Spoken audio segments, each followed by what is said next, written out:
Tatapan Xiao Yan menembus kehampaan seperti pisau tajam, akhirnya tertuju pada Xuan Yuanjue. Mata Xuan Yuanjue cekung, menyala dengan obsesi yang hampir gila. Tiba-tiba ia melangkah maju, menggenggam kedua tangannya, buku-buku jarinya menegang begitu hebat hingga tulang-tulang putihnya terlihat, menghasilkan suara berderak samar di udara. Ia mengangkat kepalanya, suaranya rendah dan serak, setiap kata seolah diperas dari kedalaman tenggorokannya.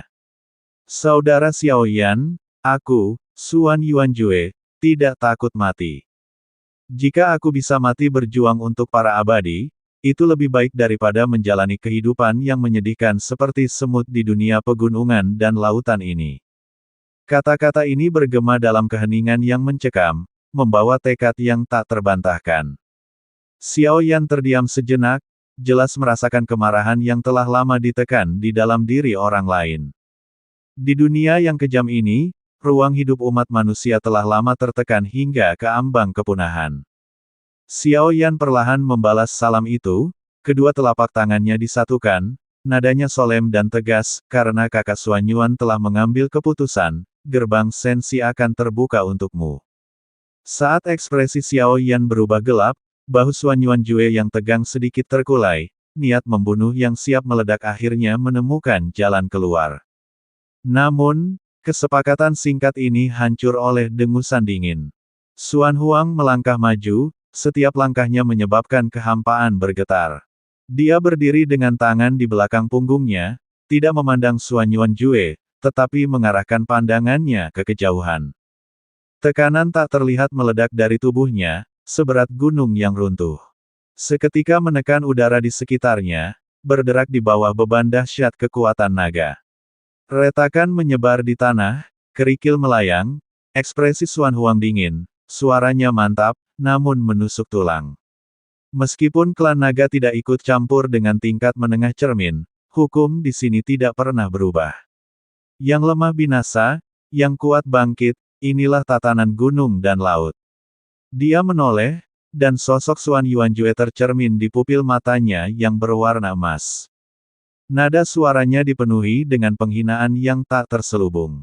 Perlawananmu yang disebut-sebut itu hanyalah perjuangan sia-sia di hadapan kekuasaan absolut.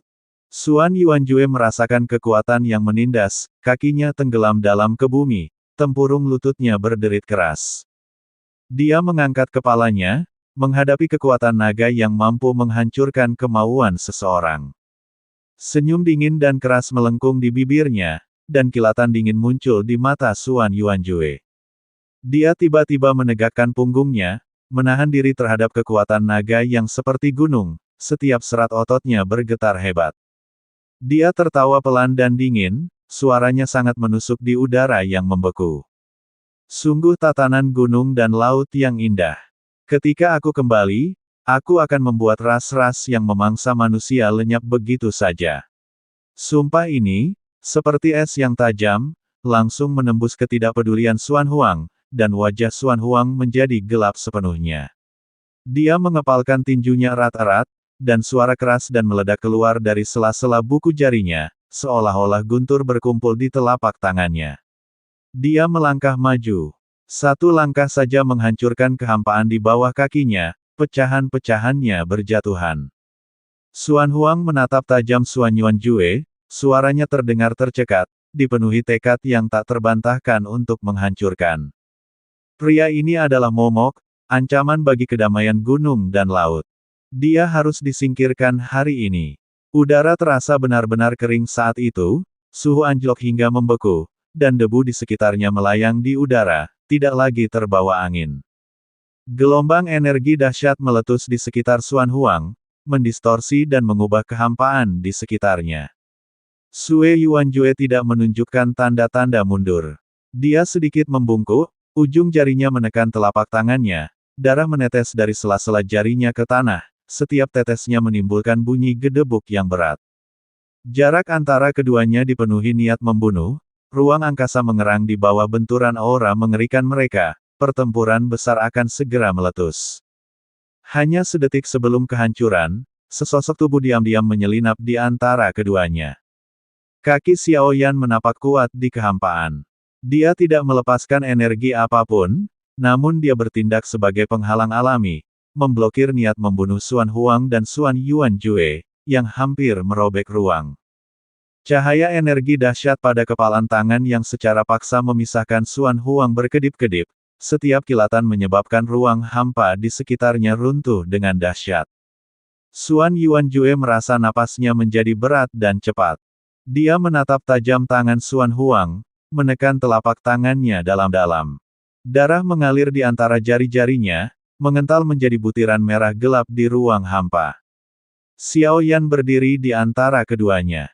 Dia sedikit memutar tubuhnya, tangan kirinya menekan lengan kanan Xuan Huang, yang siap menyerang, sementara tangan kanannya menghalangi di depan Xuan Yuanjue. Pada saat ini, waktu seolah memanjang, dan udara dipenuhi dengan bau mesiu yang menyengat. Napas Xuan Huang berat, dan niat membunuh melonjak di pupil emasnya. Dia menatap Xiao Yan tetapi tidak berhenti. Xuan Yuan merasa tubuhnya menegang, seperti busur yang ditarik penuh.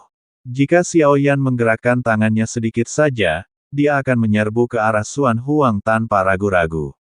Mata Xiao Yan tenang seperti air. Dia merasakan dua kekuatan yang sangat berbeda bertabrakan dengan hebat di telapak tangannya. Setiap getaran energi membuat 100 anginnya bergerak. Pada saat kritis ini, kepalan tangan Xuan Huang yang tegang dan sekeras besi perlahan mengendur di bawah tatapan Xiao Yan. Dia menghela napas dalam-dalam, sebuah desahan yang seolah melepaskan beban 1000 pon, dan fluktuasi energi dahsyat di sekitarnya mereda. Xuan Huang menatap Xuan Yuanjue dengan dingin. Suaranya rendah dan dalam. Dia membiarkannya pergi demi kakak Xiao Yan, tetapi jika dia kembali untuk menimbulkan masalah, jangan salahkan dia karena bersikap kejam. Mendengar ini, Xuan Yuanjue tidak menahan auranya. Sebaliknya, dia tiba-tiba mengayunkan lengannya, dan dalam sekejap, ruang di sekitarnya bergetar hebat. Hantu-hantu yang tak terhitung jumlahnya muncul dari kehampaan, sebuah arus yang terbentuk dari konvergensi jiwa-jiwa yang teraniaya. Jeritan melengking itu seperti jarum baja tajam, langsung menembus seluruh ruang. Xuan Huang menatap kebencian di hadapannya, yang cukup untuk melahap segalanya. Matanya berkedip, dan dia tetap diam untuk waktu yang lama sebelum akhirnya mengangguk perlahan. Jika aku berada di situasimu, mungkin aku akan melakukan hal yang sama. Pergilah, dunia gunung dan laut, aku menunggu kepulanganmu. Pada saat itu, niat membunuh yang tegang di antara mereka lenyap tanpa suara, digantikan oleh pemahaman diam-diam yang berat dan kompleks. Xuan Yuanjue menarik kembali fluktuasi yang tersisa di ruang jiwa-jiwa yang teraniaya, yang secara bertahap mereda. Ia menatap Xuan Huang dalam-dalam, lalu berbalik, meninggalkan jejak dingin di kehampaan dengan obsesi roh pendendam. Asap menghilang, dan Xiao Yan berbalik, tatapannya tertuju pada Xuan Huang. Ia sedikit menangkupkan tangannya, nadanya mengungkapkan tekad yang tak terbantahkan. Kondisi saudara Raja Tinju Sensi tidak diketahui. Pertempuran besar akan segera terjadi, dan aku harus segera pergi. Xuan Huang berdiri dengan tangan di belakang punggungnya, jejak keseriusan terpancar di pupil emasnya. Ia menjawab dengan suara dalam, saudara Xiao Yan adalah reinkarnasi dari Yang Mulia. Taiksu itu bukan apa-apa. Jika diperlukan, klan naga pasti akan membantu. Xiao Yan menggelengkan kepalanya dengan lembut. Ia melangkah maju, menepuk bahu Xuan Huang, dan kehangatan dari telapak tangannya menghilangkan sebagian hawa dingin di udara. Ia memandang ke kejauhan, suaranya rendah dan pelan. Sensi memiliki takdirnya sendiri, pada akhirnya, ia harus mengandalkan dirinya sendiri. Kakak Xuan Huang, aku mempercayakan Long Yi kepadamu. Ia mengeluarkan sisik naga dari jubahnya dan dengan hikmat menyerahkannya kepada Xuan Huang. Saat ujung jari mereka bersentuhan, seolah-olah penyerahan diam-diam telah selesai. Xuan Huang mengambil sisik naga itu, jari-jarinya mengepal, dan ia memandang Xiao Yan sambil mengangguk dengan hikmat. Pada saat ini, tidak diperlukan kata-kata. Kepercayaan yang berat itu telah terukir dalam pemahaman diam-diam mereka. Xiao Yan menarik napas dalam-dalam. Ia melihat sekali lagi ke alam interdimensi ini, sedikit mencondongkan tubuh ke depan, dan ruang di sekitarnya mulai sedikit terdistorsi. Ia tidak berlama-lama, berbalik, dan melangkah ke kedalaman kehampaan. Ujung jari Xiao Yan tiba-tiba melesat ke arah kehampaan. Fluktuasi aneh muncul dari telapak tangannya, seketika merobek cermin alam cermin, kekuatan jiwa hampa. Di bawah bimbingannya, ruang berputar dan berbelit-belit seperti kertas kusut, mengeluarkan suara berderak. Suan Yuanjue merasakan daya hisap yang tak tertahankan itu. Dia tidak melawan, membiarkan kekuatan itu menyelimutinya. Xiao Yan mengayunkan tangannya, dan 9 peti mati kuno muncul begitu saja, mengelilinginya dan memancarkan tekanan kuno yang berat. Dengan teriakan rendah dari Xiao Yan, tutup peti mati itu bergetar dan terbuka, melepaskan aliran kegelapan pekat yang langsung menelan sosok Suan Yuanjue. Saat peti mati itu tertutup, seluruh ruang hampa tampak kehilangan penopangnya, mulai runtuh dalam skala besar. Xiao Yan bergerak secepat kilat, tidak berbalik, tetapi langsung melangkah ke inti ruang hampa yang runtuh. Cahaya dan bayangan terentang hingga batasnya saat ini. Dengan raungan terakhir ruang yang hancur, dia dan 9 peti mati itu lenyap sepenuhnya ke dalam ruang hampa, hanya menyisakan retakan gelap yang tidak akan pernah sembuh. Tatapannya menembus ruang hampa yang tak berujung. Di kehampaan tak berujung, cahaya bintang di perbatasan barat dunia ilahi si padam sepenuhnya. Puluhan ribu kapal perang hampa muncul dari kekacauan, seperti awan gelap, berlapis-lapis, menutupi seluruh langit berbintang. Lambung-lambung besar itu perlahan maju menembus kehampaan, dentuman keras logam yang berbenturan bergema dalam keheningan mematikan ruang hampa. Moncong-moncong kapal perang hampa semuanya menyala dengan cahaya biru seperti hantu. Energi berkumpul di laras meriam, seketika menguapkan debu di sekitarnya. Di ruang komando inti Dewa Hampa, penguasa hampa duduk di singgasana dingin, mendengarkan laporan pertempuran dari bawahannya. Jari-jarinya berulang kali mengetuk sandaran tangan, menghasilkan suara monoton dan membosankan. Bawahannya berlutut di tanah, suara mereka gemetar. Jalan penguasa hampa ke bagian lain dari kehampaan telah sepenuhnya ditutup. Semua lubang cacing telah dihancurkan. Penguasa hampa tidak mendongak. Dia menatap garis pertahanan energi ilahi yang diproyeksikan di kehampaan di depannya. Ia berbicara dingin, suaranya bergema di ruang komando, lanjutkan serangan, dengan segala cara. Ia perlahan berdiri, pandangannya menyapu hamparan bintang yang dikepung oleh kapal perang.